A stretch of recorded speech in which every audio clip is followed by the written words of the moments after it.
Hey guys, so it's time to do a quick little comparison here between the new Xiaomi Mi 8 and the iPhone 10. Can Xiaomi's latest flagship come on and contend with Apple's greatest for 2018? We're going to check it out here. So both of these, as you can see, are a little bit different in terms of the size. You're going to get a little bit better screen real estate on the Mi 8, I think. But you can see the actual design looks very similar. Obviously you got the fingerprints going on the back here, but the actual design with the notch and the dual lens, it looks like Xiaomi is being a little bit boring, copying Apple this year. But let's just see how they do compare in terms of performance. Obviously with the Mi 8 it is coming in like half the price, so you can't really complain too much. You're also getting an OLED display on the Mi 8, which I didn't actually know at first, because usually Xiaomi uses like LCD. So this is like, I think, the first OLED display Xiaomi that I've ever seen, and the screen is fantastic. You know, I've been really blown away by how good it is. I think it's got HDR technology and stuff, so very comparable to what you're getting on, you know, your Samsung Galaxy Note phones and the iPhone 10 here, which comes with a fantastic display in itself. So let's have a look at the performance then. We have installed a few apps, as you can see, and we can just open them up here one at a time. I think everything's closed down and updated, so let's go. So we are getting Snapdragon 845, 6 gigs of RAM versus Apple A11 Bionic with, I think, 4 or 3 gigs of RAM, one of the two. And so far we've got some different animations here, but I think the Xiaomi seems to be a little bit ahead on most of these. Oh, a little bit of a crash there. So doesn't like Fitbit for some reason. It just will not open. These little quirks you will have to deal with Android, obviously, compared to iOS, which is very rock solid. But you can see in terms of the raw speed here, I'm definitely seeing the Xiaomi dominate. You know. When you consider it from that perspective, which is quite amazing considering that the A11 Bionic is like supposedly twice as fast as, you know, most Android processors. So very good optimization here on Xiaomi's part. So let's just have a look at some games as well. This one,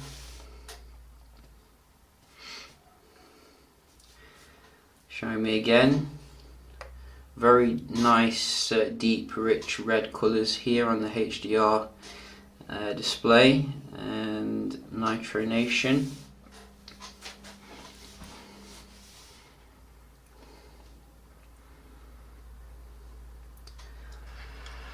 So Apple came back there with this one, both of them very quick though.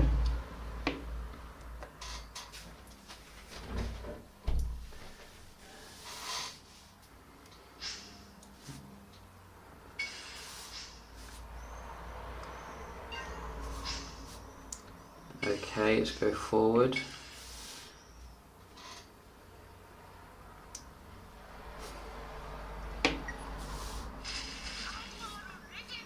So literally identical for that one, and another one.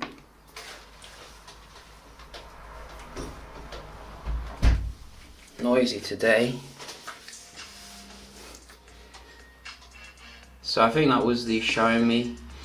So very impressed here when it comes to the apps opening. Let's have a look on the speed test, see if Xiaomi can keep it up here.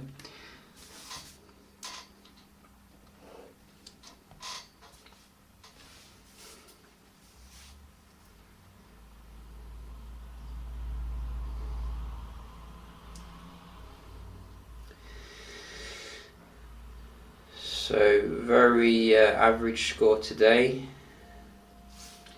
on the iPhone,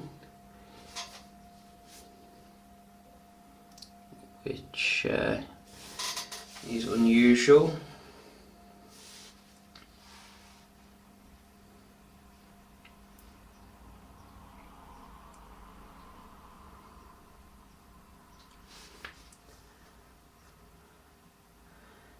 And very nice score here on the Xiaomi, which is twice as fast here on I have shut my door actually, so making it difficult for them today. I'm going to try the iPhone again, just to be fair.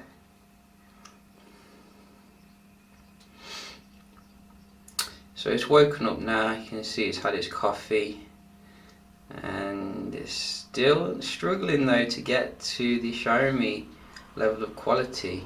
Wow, no wonder they call Xiaomi the Apple of like China. I mean, they really put out some good stuff here.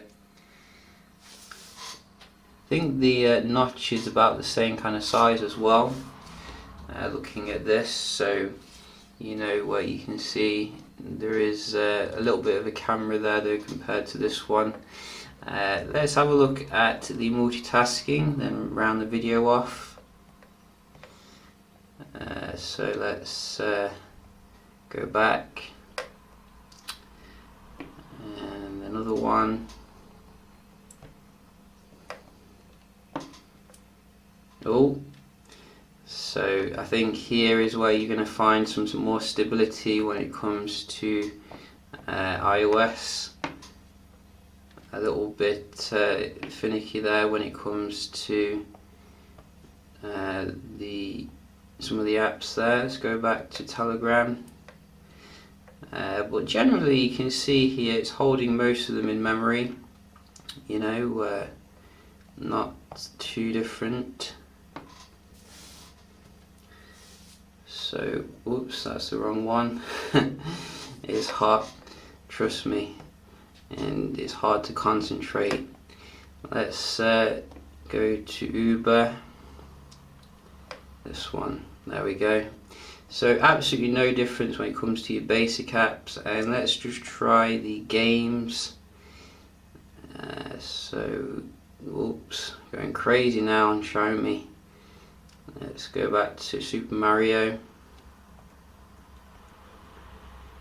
So kept that in memory, and another one.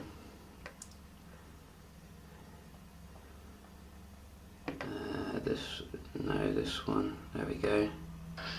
Yeah, so they keep them in memory, as you can see. Doesn't seem to be that much in regards to the differences here. One more. This one. Yeah, so I'm quite satisfied. The multitasking is very decent on the Xiaomi, but probably, as I said, in terms of stability, if you pay a little bit more, you are going to get that, I think, with the iPhone. But is it really worth, you know, twice the price more? I probably wouldn't really agree with that. Obviously, the camera is something that I've yet to test, which I will, you know, see how it compares. But I probably would put my money on the iPhone being a little bit better in terms of the camera experience usually. But we will, you know, check that out and see if that is the case. So yeah, very fast here on the Mi 8 when it comes to the apps opening, even though it's running obviously a slightly slower processor than the Apple phone. I hope you found the video helpful, and I'll see you in the next one. Cheers.